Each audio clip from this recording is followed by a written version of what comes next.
Ngapon mga idol, dugay ta nakaplastar sa ato ang scaffold mga idol kay daghan kay basura diha gana mga idol ang mga panggihanluan.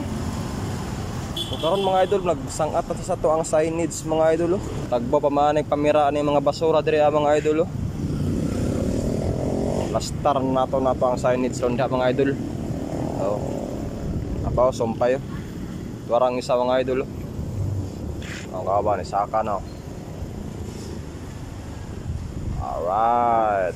Nya mga idol, pag umatog sangatan nato ang single signage da mga idol. Magbangag na punta dire mga idol, dire para sa ato ang video post kailon mga idol, sa ato ang plug sign. Mao na siya. Yan ato patindog ato ang double signage, double piece signage mga idol. Bugat kay ni mga basura gay na mga idol, mga sinako. Kapag mga pino nga tiles mga idol, bugat lagi kaya natagbo pa may ginuyura ana mga idol.